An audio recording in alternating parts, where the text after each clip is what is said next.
Welcome back to the Intel Extreme Masters World Championship live from Katowice as Team SoloMid is up 1 game in this grand final, best of 5, up against World Elite after closing it out in the last one with some good team fights.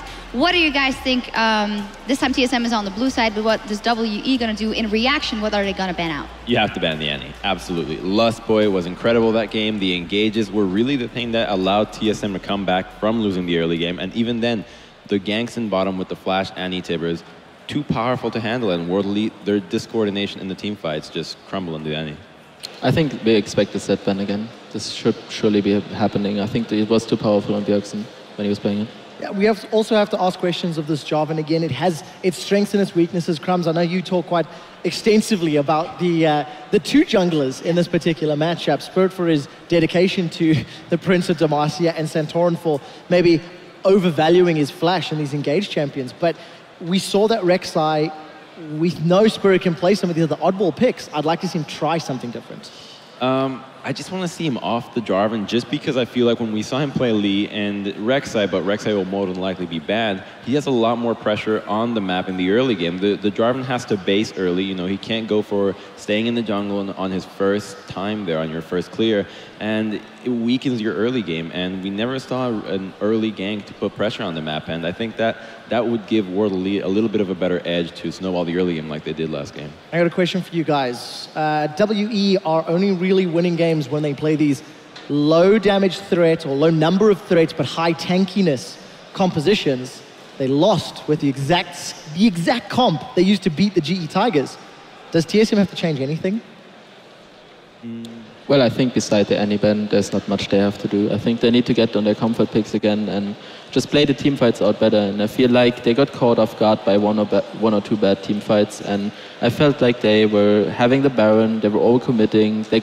They gave Drakes away and gave the tools for a really good late game comeback to TSM by just giving them early Drakes. Yeah, it was almost like the Dragon was under the radar, and all of a sudden they were up to get that 5th one, and they didn't even need it in the end. What about Dyrus on Rumble? Although he had a very, very hard time in the beginning versus that Sion, he just managed to pull out some great plays. Is it worth just knowing that you can come back late with that? I think I was not very impressed at the start. It didn't seem to work very good, but at a certain point, Ari got really ahead, and I feel like every Rumble would basically hit Ezreal and Ari at the same time, and that's kind of shut the Ari pick down. And on top of that, I feel like the damage was not necessary, but it was more like the repositioning. Yeah, and we are into picks and bans. The first ban coming out from TSM is Morgana and Zed on the side of WE. So exact same bans thus far. First ban Zed from WE, they don't want Bjergsen on that.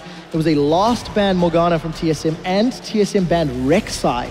Now they're on blue side and banning Italy. It could be a consideration for first pick if W don't take it off. I think right here, TSM is forcing World Elite's hand and asking them if they're willing to give them Rek'Sai. Ban Italy, put Spirit on the Lee Sin, which is a little bit difficult, into Rek'Sai, and say, well, are you going to ban out the Annie, or are you going to give us Rek'Sai? And it's a tough call for World Elite, for World Elite, and to be honest, I think you got to give the Rek'Sai away and ban the Annie. Annie was amazing for Lustboy.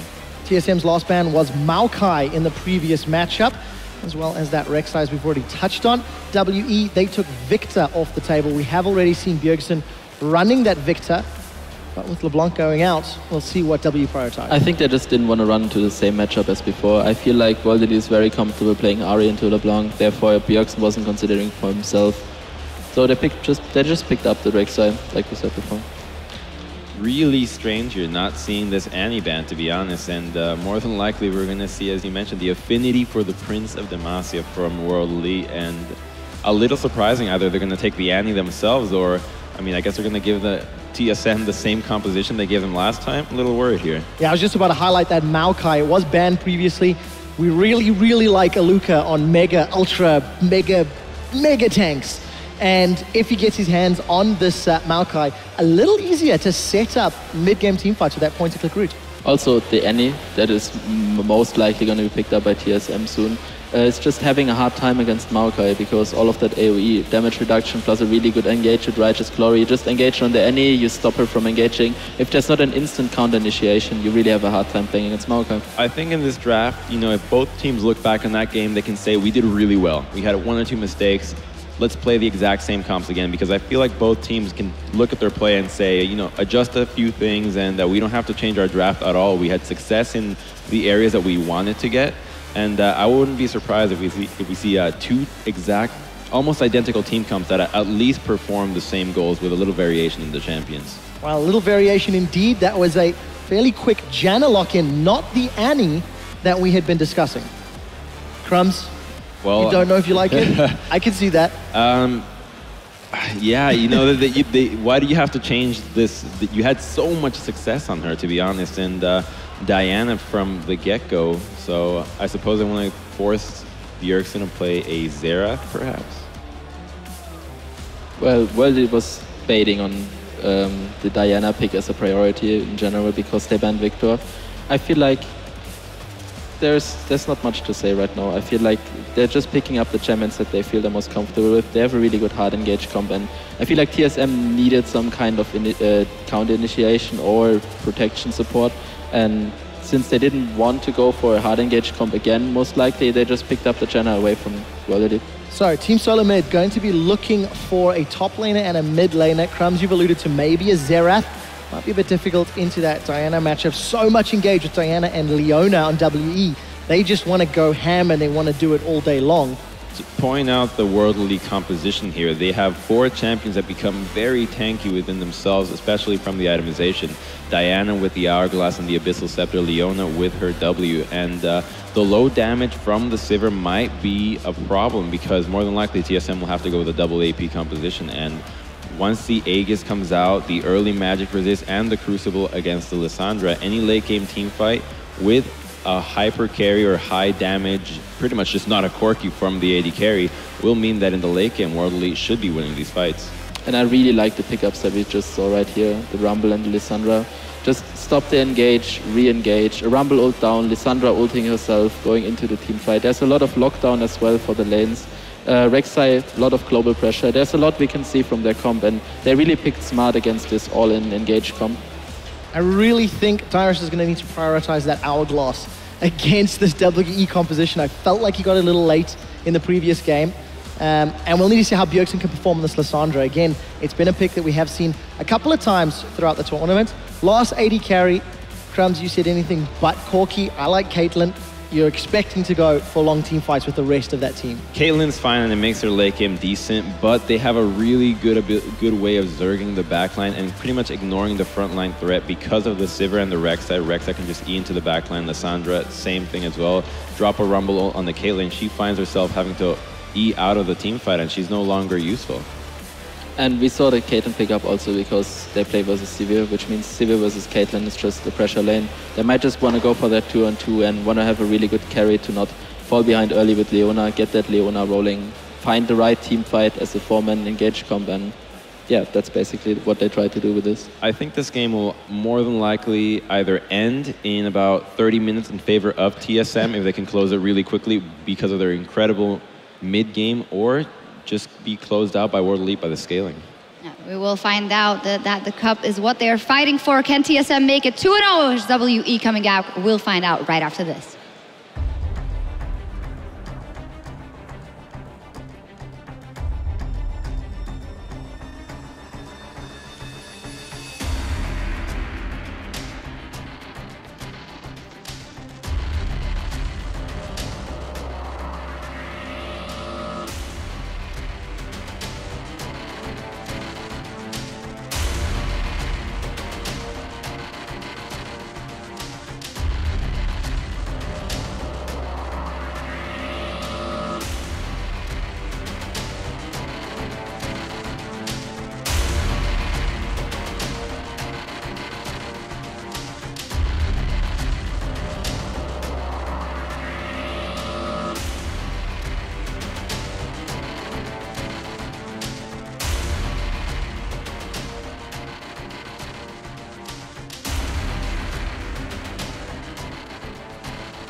Welcome back to the Intel Extreme Masters World Championship Grand Final. TSM are up 1-0 after an amazing turnaround in game number 1. Let's get straight down to it, talk about team comps. Yeah, we were just chatting about this right here, trying to figure out what exactly WE is going to be doing with this Caitlyn. Deficio, you have some theories? I mean, basically what World Elite is going to do is 1-3-1 split push with the double teleport, and Caitlyn has been picked for this fantastic purpose of sitting in the mid lane and clear the waves over and over and over. And once you get to full late game and you get a QSS at the 3rd or 4th item, Bjergsen is running out of targets, and that's where you've gotten to the late game point where the Caitlyn can start to shine.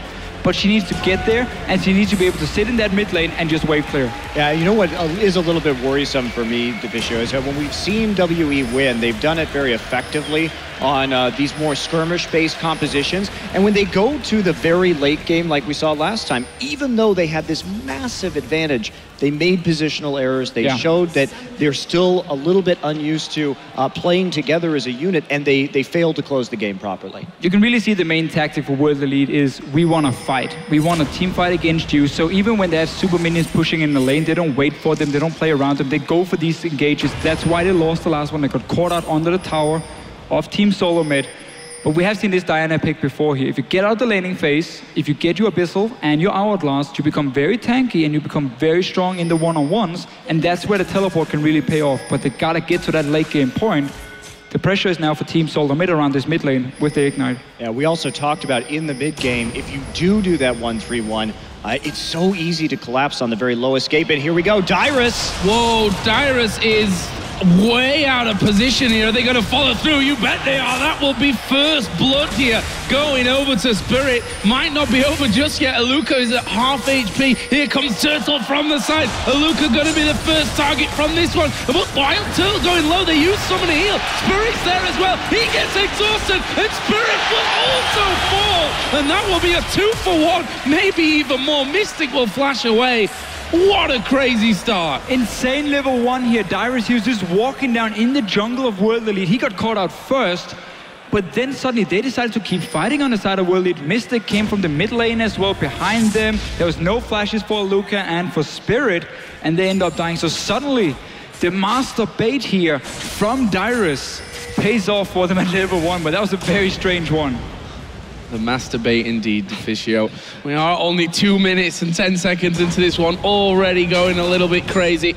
As we can see, UJ and Spirit just starting off that blue buff as we get into somewhat more of a normal start, albeit slightly later than usual. 2 versus 2 lane in the bottom side. Opinions on that one?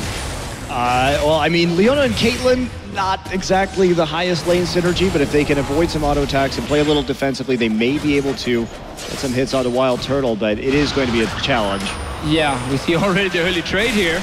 Oh, this one could actually be really close there. One more auto attack should do it. There's someone to heal, gonna be you. Turtle goes in, and they'll trade 1-for-1. I mean, it's not even over yet, man. There's more fighting. Well, Lost Boy, I don't think he's gonna fall to this one. He still had a flash available somehow. I don't know how summoner spells were still around at that stage. Spirit also came down to see what he could do, but was slightly too late on that one. 3-2 now to TSM. So just to talk about this bottom lane here from World Elite and what they've set up. Caitlyn is a strong pick into Sivir, so that's fine. But Leona, in order for her to work really well into Janna, you need to run cooldown reduction, because you need your E to have a lower cooldown than the Hurricane or the Howling Gale for Janna itself. But it's Lost Boy running 10% cooldown reduction, while on the side of World Elite, 0 cooldown reduction. So Lost Boy can basically interrupt every single engage in the lane from the Leona, and that's going to make it pretty tough for them to all-in trade, or at least trade together, where instead Team SoloMid can put the shield on Wild Turtle and make him stronger in the one-on-ones with the AD carry. So a little bit strange in that case, but because the lane were pushing up here for Team SoloMid, they got a bit of extra farm, which was denied from Mystic, as he obviously had to go back to base because he died. Well, she will be forced to flash there in middle. Different style this time around from Santorin.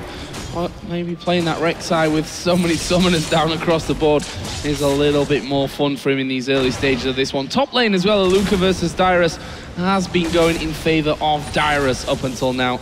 despite that early death for it. You know, I'm actually really surprised that we see this Diana coming back, because it was used in this first game, this teleport flash Diana, between these two teams in the group stage, and TSM really did prey on it very well. They used that pressure they got in the mid lane, which they will get again, especially since Xia has to play it very far back, to get those deep wards in and control Spirit. And really, if we look at how WE got so far ahead in the last game, it was over that more aggressive laning phase, getting Xia very far ahead early on that Ahri, and then converting that into vision control. So I'm not really sold on this. In fact, I think that TSM has played very well against this before. Yeah. So a bit risky, and here we go. Bjergsen coming up to the top side. What are they planning here? Luca's actually incredibly low. Santorin will chip him down a little more, but they weren't able to get a kill. His flash wasn't available as Mystic, and once again Wild Turtle going to exchange a little bit of damage. Wild Turtle will just back away from that one. Double Doran's Blade is what he came back into lane with, a longsword for Mystic, so slightly different there at the start of Xia, just going in and putting down some wards. He was having a bit of a wander to figure out exactly what was going on in the jungle. Yeah, very different start in the bottom lane here compared to last game, where it was World Elite winning the 2v2, but now, because the lane was pushing towards Team SoloMid when Mystic died, there was a lot of extra minions for Wild Turtle once he returned, and also bad, honestly, recall from Leona in that lane. She recalled to base, so Mystic was forced to sit under his own tower, and he was only level 2 before that last trade we saw here, so big advantage for Team SoloMid, and that means they can focus on other lanes. Top lane could be the one. For now, it's Spirit against Dyrus, though. Oh, Dyrus has no flash. This surely is the end with that red buff keeping him slowed down. It will go over to Luca, and that was quite simply brilliantly done from Spirit. Yeah, right there, you do see the Trinket Ward still up from Dyrus, and not only that, but again, the Scuttler control on the top side, excellent by Spirit. In this matchup, we see Rumble Maokai a lot, and he really does have a lot of that kill pressure early because he has the hard CC. If Rumble overextends even a little bit, especially without that flash, it can cause a lot of issues. And TP bot lane now. Oh, there's a lockup on towards Lustboy. He will get stunned as Luca. He's going to dive in on top of him. UJ is moving in as well. Who are they going to finish first? That will be Wild Turtle. Lustboy getting close to that tower. They're going to dive for this one. Half dive for this one. UJ follows on through with the exhaust, and they do manage to get both. But now Santorin coming around, may be able to pick off UJ. He's got no flash available, but Mystic and Luca there, and they walk away. That was a double teleport in the bottom lane for World Elite, really making sure that lane can now catch up. Nice setup from them. Let's see how much they lose. Dyrus managed to push the top wave, and obviously Bjergsen pushing in the mid lane here. So both solo laners from World Elite losing at least some farm and some damage on the tower. Oh, Bjergsen edging forward. Flash from Spirit. Bjergsen, of course, level 6, had his ultimate available. We'll be happy to get rid of that flash from Spirit. Yeah, Spirit actually, we did see Xia coming up the lane right there. If Lissandra had committed, that actually would have been very risky for him. So I'm not sure that flash was exactly necessary. And Bjergsen will be definitely happy to get that one out. And now Isa coming into this mid lane. To get some wards down, will find Santorin right there and give a little clearance as well. Spirit heading down to the bottom side, and Mystic actually finally catching up a bit in terms of itemization. And despite Dyrus dying twice in this top lane, once obviously at level 1 and then in the lane itself, he's doing okay because he started Ruby Crystal into Maokai. It's what you do when you simply run on a rush that haunting guys, which you really need for the trades. And Rumble, again, he is a champion who doesn't need that much gold to really be efficient in the mid game. You just gotta get your early magic penetration, and then you're basically good to go. So he's doing okay despite dying twice.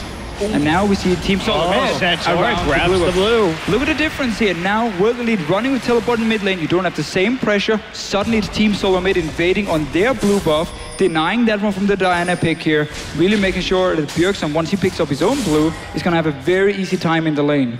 Yeah, that entire time was hammering on the turret as well. That's at about half health, so good bit of pressure there from Bjergsen and the rest of TSM. Meanwhile, Spirit on the bottom side of the map. He's going to start walking his way down, seeing if he can get into that bottom lane. Funnily enough, TSM have backed off completely to Krugs. Yeah, well, can be a bit risky to go forward on that one. And, you know, Xia trying to get the Raptors right there. Can't play forward at all. And Santorin doing a really good job of invading these buffs right now and trying to take the jungle away. And this is really what I don't understand WE playing this style. I think that they turned on when they stopped playing the teleport Diana, because that opens up Spirit. Spirit is the strongest member on this team. He's the one who's carrying as we see some scrapping down in the bottom side, and I just don't think this actually plays to WE's strengths very well. Oh, this is what we expected in game one, but never quite happened for us. There's no vision of that Dragon attempt here for TSM, as Bjergsen is going to get his blue. That was very nice time though by Spirit here, knowing first of all the blue buff was spawning, so there's a high chance of Bjergsen moving there to pick that one up. And also you saw the bottom lane had been pushed out from World Elite, so it's a fairly safe one honestly, despite him trying to sneak it. Very good setup, and he's done it before. He's so good at getting that early Dragon, a thing World Elite sadly failed on in the last game, and also why suddenly Team SoloMid had that potential 5th Dragon coming up later once they came back in the game itself. Yeah, Dyrus really starting to open up a very large CS gap as well. Up in the top side, Aluka playing pretty defensively. Void Rush up into the mid lane, and Santorin right back into the enemy jungle, trying to take away this red. It's really risky timing though. Bjergsen just recalls, so had Spirit been up here... No, he knew he wasn't there. So okay, ward perfect. right on the blue buff Perfect. from earlier, so Santorin making a good call. Yeah, nice little setup there. Normally though, you don't want your mid laner to recall if you're invading into the enemy jungle, but some good deep wards already placed, and this simply is because of that mid lane pressure for Bjergsen that you can invade in. That's how you can shut down even one of the best junglers in the world for being too active in the early game. And Dyrus obviously, with the early haunting guys here, just doing a great job. Aluka though, I've noticed when basically on every champion, what he will do, at least on the tanks, is he's just going to go for like Catalyst on Maokai, as an example, and then he goes full tank after. He doesn't go instant Righteous Glory, he doesn't go Rod of Ages. He aims to just get Catalyst and then get as tanky as possible for the mid game. See if he's going to go for the same here. It does mean even though he gets shut down, he won't be a squishy guy jumping in if there's a fight in a few minutes. Well, Flash available for Dyrus, not for Aluka right now, so Dyrus may be able to get out of this one. He is relatively close to his turret. See how patient Spirit is going to be if he wants to wait for this wave to really press forward or not. They're going for it. There's the route. The knockup will follow as well. As you said, Dyrus has a flash, and he did use it, but at the very, very last second there. Well, Aluka did a really good job of arcane smashing him further back right there to prevent that flash from really doing anything at all. And that may open up further gank attempts in the top lane, but for the moment, mid-turret down, and this is that issue. Playing against Bjergsen is very dangerous if you have a non-combat summoner. Exactly the same that happened the first time of this tournament where Team SoloMid and World Elite played each other. Diana mid lane with teleport. That was into a Z though from Bjergsen. Same deal, lost the mid lane, lost the pressure around it. And how they lost that game too, you know, we've talked about some of the more foolish late game decisions. In the last game, it was pushing onto that middle inhibitor turret when they had the bottom inhibitor already down, not waiting for their timing. In the first game against TSM, what they did was they had a ward on Baron, so they could see TSM wasn't doing it. They were waiting to outscale, and WE just face-checked the brush anyway. So this questionable team fighting, this questionable shot calling in terms of the late game has been costing them. And when WE wins, they win it out of a strong laning phase. So I think they may not be adapting to their own strengths. Yeah, that really is the thing. If you want to run the split pushing compositions with 1-3-1 setups, you need to get ahead early on, because if you do fall behind, you will never be able to push up the lanes far enough without getting ganked to just even die one-on-one, and that's going to cost you though. Dyrus with no flash is getting ganked again. Yeah, there is another knockup for him. What are they going to do to finish this one off? Aluka will have to tank the turret somewhat, but he's not going to stop Dyrus from going down. Aluka went to just half HP, and that will be Dyrus's 4th death of the game. Are they going to dive UJ? They're not. No, the minion wave is coming a bit late here for Team SoloMid. We'll only be able to get just a little bit of damage on this mid tower. So World Elite felt like that was a trade they could take of really trying to shut down this rumble and feed up your Maokai. We see the same build though from Aluka here. Straight tank after Catalyst, doesn't want no Rod of Ages, no instant Righteous Glory either. Righteous Fury, Glory, it's all the same. The thing where he runs fast. Man, I just don't think that all of these kills are worth the number of objectives that are going down. WE's losing so many buffs, and to TSM's credit, they're doing a very good job of applying pressure cross-map in these situations. And the 3-1, the split push that they want to execute right here is much more difficult when you have to push so far away from any kind of safety and the deep wards go in.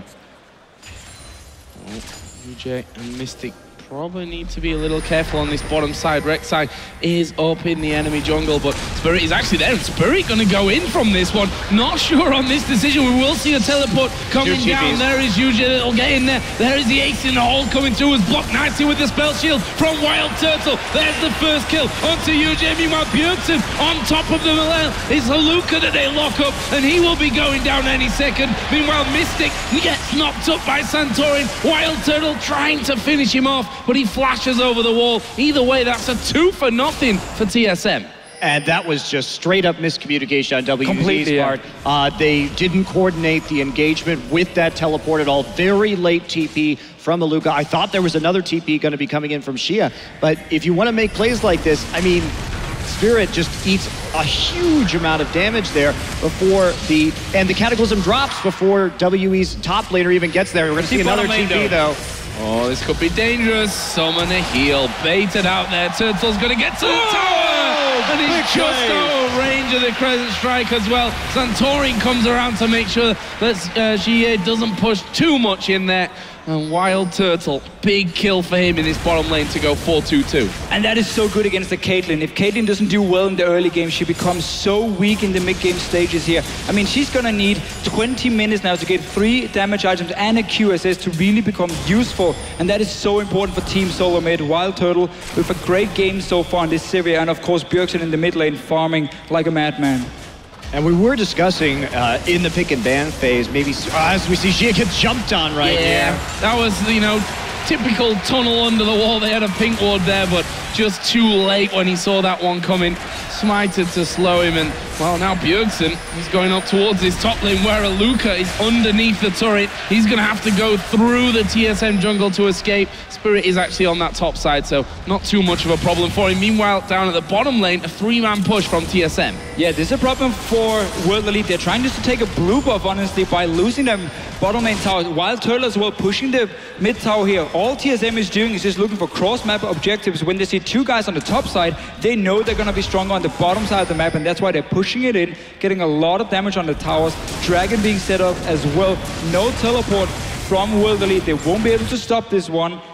It is not looking good, because if you do swap out to 1-3-1, you're going to die in the side lanes. Let's see Wild Turtle though, being jumped on. Oh, the owner ultimate does come through, but Spirit going low, and he'll be finished. Bjergsen pounces in from the side. They've taken the Dragon. They've got 3-4 kills now, and that just went from bad to worse for World Elite. World Elite, their coordination is totally off in this game compared to what we saw in the last one. They did have some coordination issues at the end, but everyone just going one by one into dive. It makes it very easy for TSM just to clear off these kills and continue to snowball objectives. TSM looking like they're going to have too much of a lead in this game to really do anything for WE at this stage. Approaching 10k. I mean, Haluka's up there and thinking, hey guys, you know those 2 teleports that we have that are both off cooldown?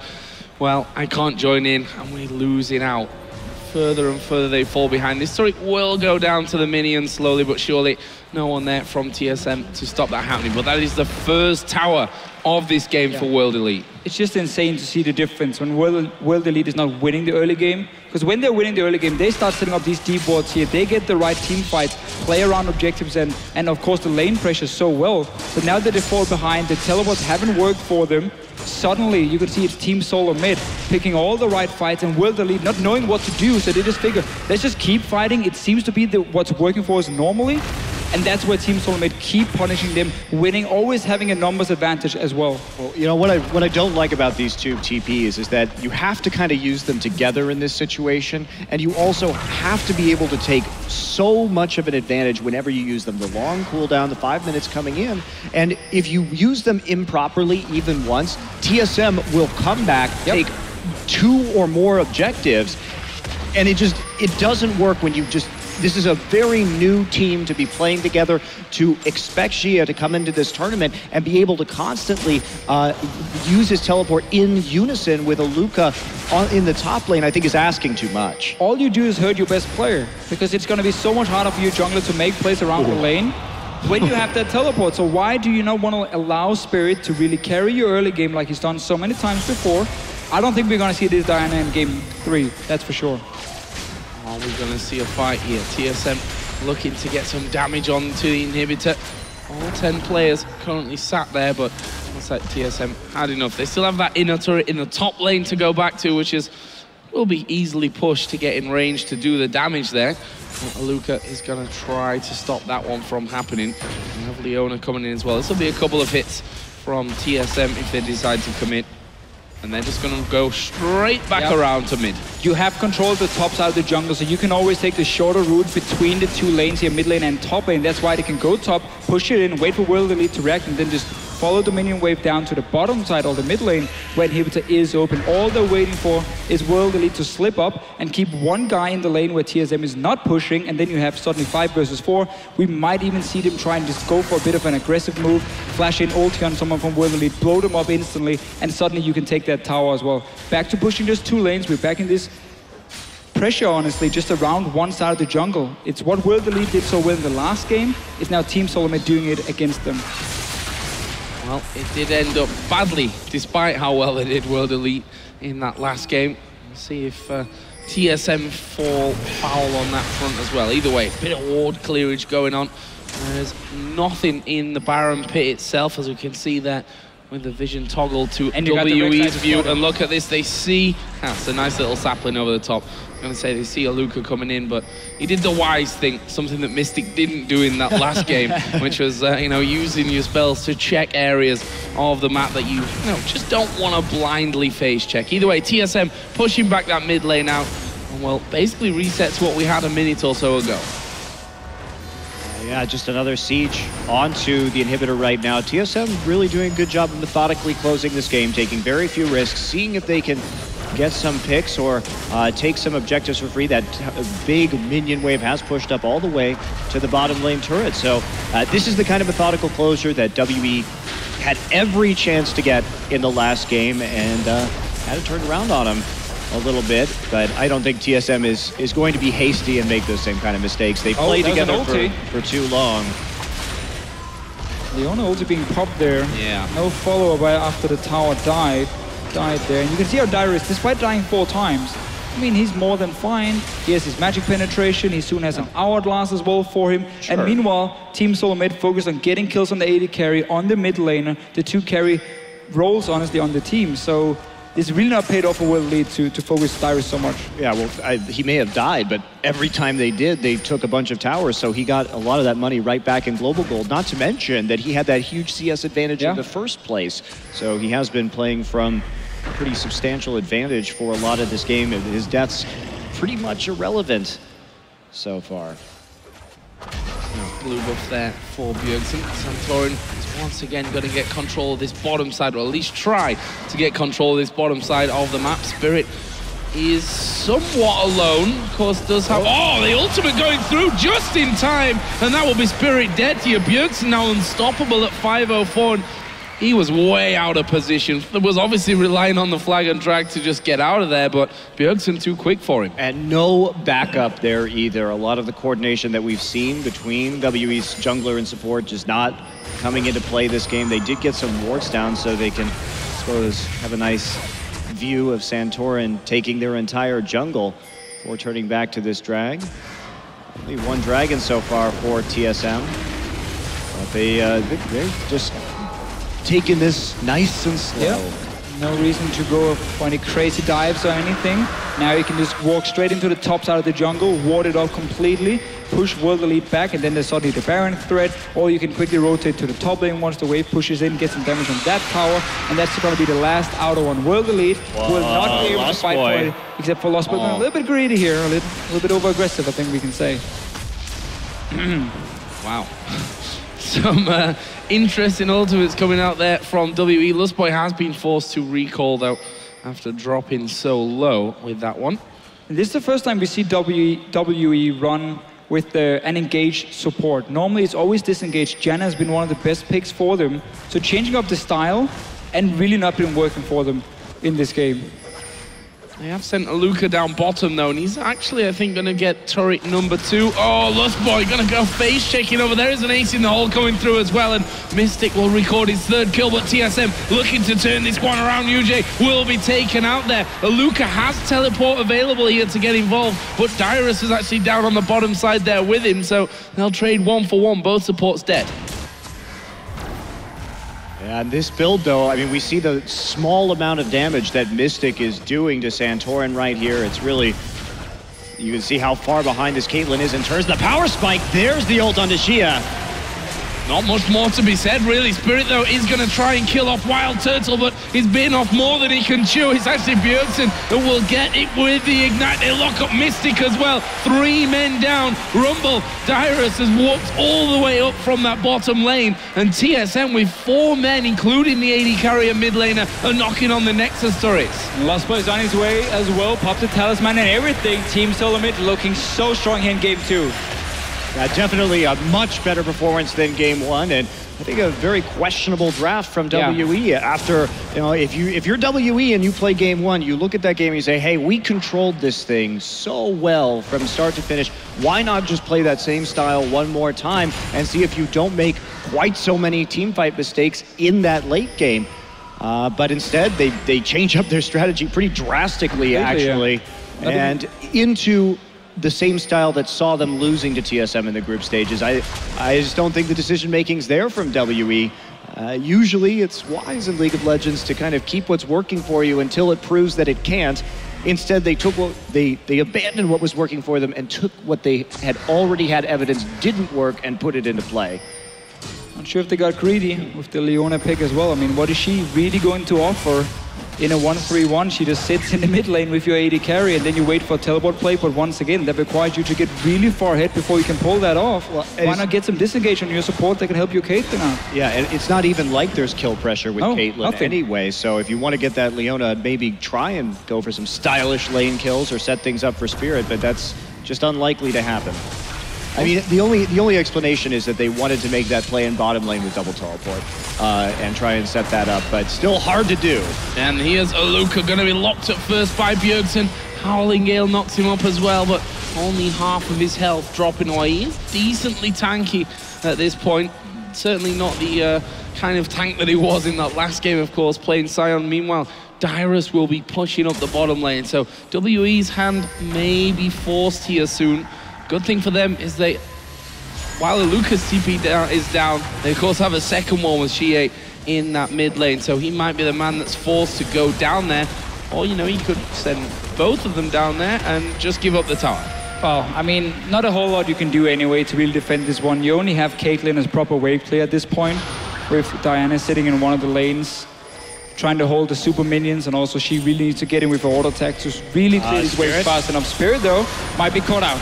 Gone on maybe too far. Actually, will jump on towards Dyrus. Aluka will get into the middle of the team. Mystic at the back is taking pot shots, but will he be able to finish them off? That's a nice little ultimate from Lustboy. But Xia will dive into the middle. Have they got the damage here? Zonya's used by Dyrus, and now they're going to try and turn it around onto him. So far, a 2 for 2, 8 in the hole, blocked by Dyrus. That would have killed Wild Turtle for sure, and that will be the end of that one. 2 kills apiece. Pretty good play by Spirit, though, to really avoid the engage at first. And then we just saw the 280 carry staying in the backline here, hitting every single one they could get close to. In the end, 2 for 2. Not the best trade for Team SoloMid when they are so far ahead, but they're going in for more. Dyrus is coming in with the home guards. Yeah, Spirit's dead here. Harpoon landed perfectly and give it over to Bjergsen. That will put him at 8-0-7, but this is the fight just before. Right, as we take a look at this one right here, Dyrus actually has to put a pretty bad equalizer down right there just to deal with himself and Spirit in the pit. Spirit will actually just get out right away, and Mystic is given a ton of time just to auto-attack at the backside. Spirit coming back into the fight with the flag and drag, and Xia not really finding an opportunity to get too many autos in, but that was a surprisingly even trade, and there's the Baron for TSM. There's a really good position for Luke, and we mentioned his build earlier where he delays that Righteous Fury here, Righteous Glory. I believe it's called now. I should probably get it right the second time. And not going for Rod of Ages, so just aiming to be a bit stronger early in the game as a tank, and that's why he can stay in that front line. And he was in the choke point. The claw had already been used from Bjergsen, so nobody to really dive onto the Caitlyn. And that's why at least they could trade even, but then after, obviously, Spirit ended up dying, and Baron over to Team SoloMid, who is still very, very far ahead of World Elite. I think a great call from Dyrus there to use that TP getting kill off Spirit. It means that your Baron is then 10 times safer than it was before. Yeah, and that's the credit to the deep wards that TSM has had in this entire game. And they are going to take a very easy third dragon right here. stopping that one, that's for sure. Nothing really down there for WE. Going to be confined to the outskirts, really, of their base. Santorin, I don't know what he just bought. I didn't quite see it, but he sold it again. Oh, it was the elixir, yeah. Already popped, so Team SoloMid are ready to close the one. I mean, they can dive on to world lead as well. I really like what we see from Santorin here. Go ahead, pick up the elixir of ruin, use the Baron-powered split push to just get these turrets down as quickly as they possibly can. And there we go. See a lot of damage coming in. Another minion wave. This should be going down instantly. WE may try for an engage. Oh, they've gone to lock up UJ, and he doesn't even get chance there to get down the solar flare. Spirit will die as well, and that is 2 quick kills. The third one will come down. Bjergsen almost being picked off, but only Mystic is left standing here. Doesn't quite get knocked up by the Howling Gale. That won't matter to them, though. A Monsoon will give TSM a little bit more health, and they are going to be going through, finishing everything off, and actually a surrender in the end from Team WE will give TSM their second game in this best of 5. And I wonder what we're going to see now for the next game. World Elite obviously back on the blue side for them. Will they first pick a jungler again? It was the Jarvan the last time here for Spirit. That would simply mean that Team SoloMid once again can take that Janna. And suddenly, the whole playstyle seems to be shaken up for World Elite with the Diana as well, obviously. Well, WE has taken a jungler on blue side, every single blue side at this event so far. And we'll see if they actually change that up, change up their bans a little bit too, perhaps. Well, TSM here on championship point, 1 more, and they are the Intel Extreme Masters World Champions for Season 9. But to break down game number 2, we're going to head over to Shox and a band of merry men. Thank you so much, Joe Miller. Joe_Miller. Joe, don't call me Joe Miller. There you go. Oh, Team SoloMid 2-0 up in this grand final. Before we go and delve into the analysis, Crumbs the Prophet has returned, saying that WE would either win in 50 or TSM would win in 30. TSM won in 29 minutes, 59 seconds. The Prophet, fantastic. Let's delve actually straight into a replay for this one because I think it tells the tale of the game, if we can get that up on the screen. If in the last game, TSM early made some wrong decisions in terms of team fighting and where to go, this was a very good one. So it seems like Santorin is caught. They have follow-up on Leona, but the TP comes in a bit too late. Rumble was already on the side. Lissandra was zoning Diana off, and they just engage. Bjergsen goes in, they kill Leona. They focus onto Maokai while Rumble is coming from the back. He just gets chunked. Then they try to re-engage onto Maokai, just try to get out. It didn't work. Lissandra ult down and just take the fight from there. Yeah, and Rated, you were discussing a whole lot about how intelligent TSM's pick and ban strategy was with that early Janna, almost predicting World Elite to go for that all-in engage. What was it that stood out in your mind? So basically, I saw that Annie had a huge impact, and I felt like in a best of 5, you always want to adapt into the first game if you feel like you lost it. Therefore, it was in a pick and ban situation very, very optimal for TSM to pick Janna at that point, just because they felt like they were gonna get an all-in comp against them, and they just wanted to take that away from them, just in case they have a really good engage. They had 2 backup picks, Lissandra and Rumble, which also were really good against engage, and they just baited that comp basically of World Elite since they were playing very one-dimensional on this. I think something that's critical about World Elite's play is the fact that they've consistently ran 2 threat compositions, particularly with the Jarvan. You don't really bring a lot of damage in the jungle, and TSM is picking team compositions that have at least 1 hard lockdown, either a Vi, the Lissandra, and in the other game, the Vi and the Annie. So when you lock down one of these carries, even though Aluka was snowballed in the top lane, he didn't really take the tower, and without any damage, you don't bring all that much to the team comp. You have to scale and let the AD carry and your AD carry and your mid lane really bring all the damage. So unless Aluka starts picking a higher damage champion, or Spirit picks another higher damage champion, with the champion pool that TSM is presenting, they just can't deal with the TSM lineup. Yeah, something else to note, TSM have won a lot of their games by having those very fast, decisive engages onto a single champion. When they beat CJ Entus yesterday and Shai was playing Mundo, the moment he revealed himself, there would be Annie stuns from Last Boy, and then they would just focus him down, have that numbers advantage. They were much more decisive in this game. Those team fights that we showed, the replay of, showed it. But the one thing that is continuing true, TSM are super, super cautious at closing the game out. It hasn't hurt them, and it's not going to at the moment, the way they're playing, but it is something that they could focus on to drive home their wins even harder. And I think the bot lane didn't go into their favor. The Leona pick just didn't work out. They hovered over Nami. I would have really liked to see a Nami there. I just feel like their whole engage comp kind of broke apart. They made a comeback with a double TP on bot lane, but it just didn't work out the way they wanted to. The Caitlyn was just too much of a non-factor in a non-dominant lane with the Leona versus Sivir Janna. Yeah, not enough there to make it happen for WE, and it's Team SoloMid that is up 2-0 in this grand final. Can they take the cup home? We'll be back right after this and find out.